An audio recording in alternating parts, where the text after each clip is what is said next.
The real name of Sister Nivedita is Margaret Elizabeth Noble. She was born on 28th October 1867 in the small city called Dangannon in the Tyrone region of Ireland in a missionary family.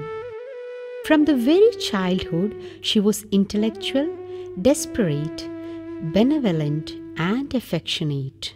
She was adored by the contemporary, distinguished personalities for her thoughts on education, rational thinking, extraordinary eloquence, and so on. In 1895, she met Swami Vivekananda in London. Swamiji too sought for this kind of multi-talented lady for female education and for serving India.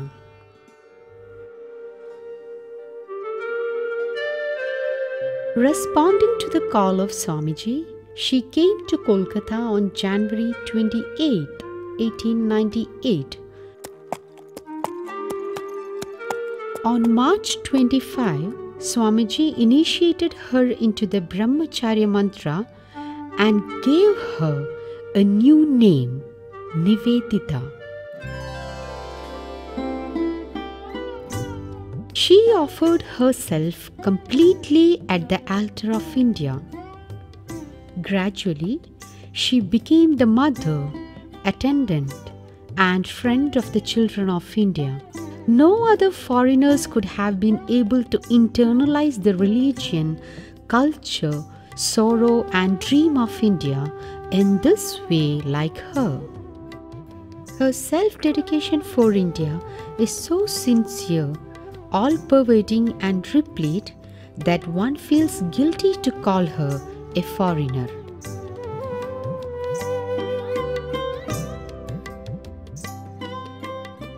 In India, she opened a school for the education of the girls. The flourished form of that is the present Sister Nivedita Girls' School. Apart from it, she also put her active contributions in building the national education system. After the death of Swamiji, she got involved in various other activities. Yet her thoughts on education did not get removed from those thoughts and efforts. She used to say, "It is the education that is the problem of India. Pure education, an educational system which is India's own and not the imitation of Europe in any way." She delivered several lectures for presenting the Indian fine arts, education, social lives, religion, etc. in a simplified way to the West. She composed books like Religion and Dharma, The Web of Indian Life, Footfalls of Indian History, Shiva and Buddha, Kali the Mother, and many more.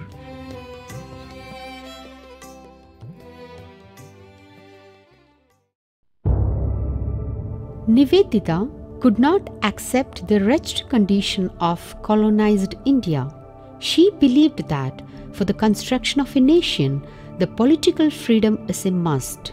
She used to say that the liberation of motherland should be the main focus of young men.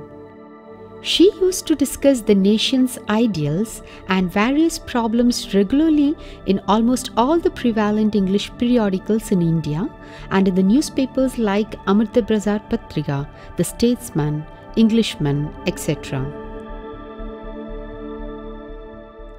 In 1899, when plague broke out in Kolkata, Nivedita involved herself in attending the sick at Bagbazar Pulli. In this way, she made successful application of Swamiji's idea, one who cares for creatures serves God too at the same time.